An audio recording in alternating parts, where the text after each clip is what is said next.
I started kickboxing when I was 12, and it literally changed the dynamic of my life. I was the one being bullied at school, and I suddenly started being very confident and developed the ability to handle conflict when I had to. Now that I'm an adult, it also helps me to handle those things in the grown world. When I'm at work, I'm not scared of authority or any kind of things. You know why? Because I have been through so much shit during training that the usual things of life seem very easy now. It's like those people that were in the army or even went to war. When they come back to civil life, it looks very easy to them. That's the first thing nobody tells you about MMA. It's not just about fighting, it's about recalibrating your perception of difficulty. Most people live their lives avoiding discomfort. They wake up, go to work, scroll on their phones, complain about stress, and repeat. Their nervous system never gets challenged in a real physical, immediate way. So even small problems feel overwhelming. A bad conversation becomes a crisis. A little pressure feels unbearable. But when you step into a gym and start training MMA, everything changes. You're not just lifting weights or running on a treadmill. You're facing controlled chaos. You're learning how to stay calm while someone is trying to choke you, punch you, or dominate you. And at first, it's brutal. You feel lost. Your ego gets crushed. You realize very quickly that you're not as tough as you thought you were. And that's exactly where the transformation begins. Because every time you show up, you're choosing discomfort. You're choosing to be the beginner. You're choosing to struggle in front of others. And slowly, something starts to shift inside you. You stop reacting emotionally to pressure, you start breathing through it, you start thinking clearly when things get intense. That carries over into every part of your life. At work, when someone tries to intimidate you, it doesn't hit the same. You've already been in situations where your heart is pounding, your body is exhausted, and someone is trying to overpower you physically. A tense meeting suddenly feels like nothing. In your personal life, you stop avoiding difficult conversations. You don't run from conflict anymore. You don't escalate it either. You just handle it calm, controlled, present. MMA teaches you that fear is often just a lack of exposure.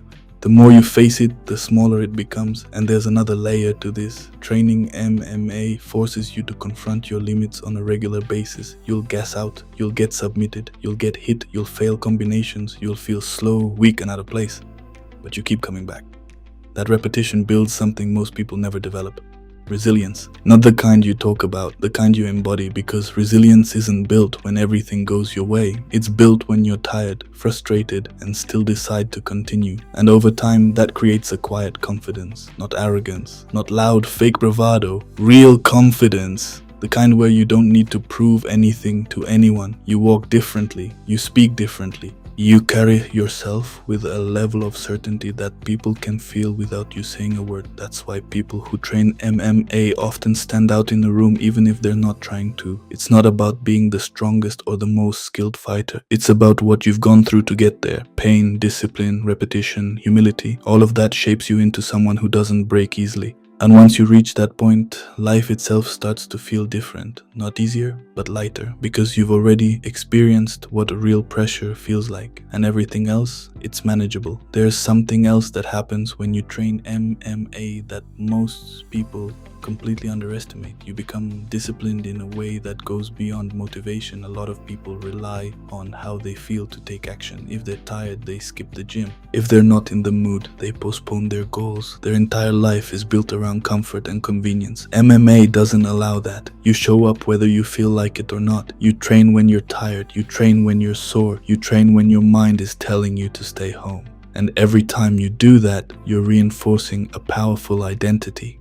You're someone who does what needs to be done, regardless of how you feel. That identity bleeds into everything. Suddenly, waking up early isn't a problem. Staying focused on your work becomes easier. You stop negotiating with yourself, because in training, hesitation gets exposed immediately. If you hesitate during sparring, you get hit. If you hesitate on the ground, you get submitted. So you learn to act decisively without overthinking. That ability is rare. Most people spend their lives stuck in analysis, doubting themselves, waiting for the right moment. Meanwhile, the ones who succeed are often just the ones who move first and adjust later. MMA conditions your brain to operate like that. You trust your instincts, you commit.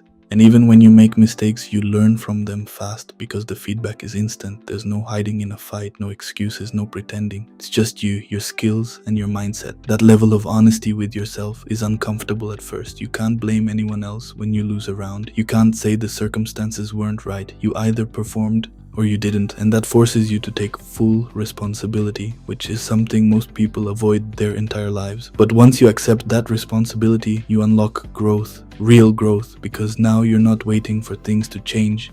You're changing. Another thing MMA builds is control over your emotions. When someone is putting pressure on you physically and mentally, your natural reaction is panic. Your heart rate spikes, your breathing gets chaotic, your thoughts become scattered. That's what happens to beginners. But with time, you learn to stay composed in those exact situations. You slow your breathing, you stay aware. You don't let the moment overwhelm you, and that skill is incredibly valuable outside the gym because life is full of moments where emotions can take over. Arguments, stress, unexpected problems. Most people react impulsively in those situations. They say things they regret. They make decisions based on fear or anger. But when you've trained MMA consistently, you start to create space between stimulus and response. You don't react instantly. You choose how to respond. That's power, not the kind that comes from being physically dominant, but the kind that comes from being in control of yourself. And here's the interesting part. The more you train, the less you feel the need to prove anything. You're not looking for fights. You're not trying to intimidate people. You actually become more calm, more respectful, more grounded, because you understand what real conflict looks like. You've experienced it. You don't need to chase it. That's why the most dangerous people in a room are often the quietest ones. They don't talk about it, they don't show off, they just know. And that knowledge gives them a sense of peace that's hard to explain. MMA doesn't just make you tougher, it makes you sharper, more disciplined, more aware, and most importantly, more in control of your own life. There's one final reason why MMA can completely change your life, and it's probably the most important one. It forces you to build a relationship with pain, not in a destructive way, but in a way that transforms how you see effort, struggle, and growth. Most people spend their lives trying to avoid pain. They avoid hard conversations, they avoid physical discomfort, they avoid failure. And because of that, they stay exactly where they are. Comfort becomes their cage. But in MMA, pain is part of the process. You can't escape it. Your body gets pushed to its limits. Your lungs burn, your muscles ache, you get hit, you get exhausted, and there are moments where everything in you wants to quit. But you don't. You stay. You push through. And something powerful happens when you do that repeatedly. Pain stops being something you fear. It becomes something you understand. You realize it's temporary. You realize it's a signal of growth. You realize it won't break you. That realization changes everything because once you're no longer controlled by the fear of discomfort, you become dangerous in a completely different way. You're willing to do what others won't. You're willing to go further. You're willing to endure longer. And that gives you an unfair advantage in life. Whether it's building a business, chasing a goal, or improving yourself, the ability to tolerate discomfort is what separates people who talk from people who actually achieve. MMA builds that ability into your system. It becomes part of who you are. There's also a deeper layer to this. When you train consistently, you start to develop respect, not just for others, but for the process itself. You respect the grind. You respect the time it takes to improve. You respect the people who show up every day and put in the work because you know how hard it is, you've lived it. That humility is important because it keeps you grounded while you're improving. It prevents you from becoming delusional or overconfident. You understand that there's always another level, always someone better, always something to learn. And that mindset is what allows you to keep growing long term. MMA also gives you something that's rare in today's world, real connection. In a time where most interactions happen through screens, training puts you in direct contact with people. You struggle together, you push each other, you share the same intensity. There's a bond that forms in that environment that's hard to replicate anywhere else. It's built on respect, effort, and shared experience. Not status, not money, not appearance, just work. And that kind of connection has value because it reminds you of something real, something raw, something human. At the end of the day, MMA is not just about becoming a fighter. It's about becoming someone who can handle life, someone who doesn't fold under pressure, someone who doesn't run from challenges, someone who keeps moving forward even when it's hard. You don't need to compete. You don't need to become a professional. Just stepping into that environment and committing to the process is enough to change you, because once you've experienced that level of intensity, discipline, and growth, you can't go back to being the same person. And that's the real reason you should train MMA.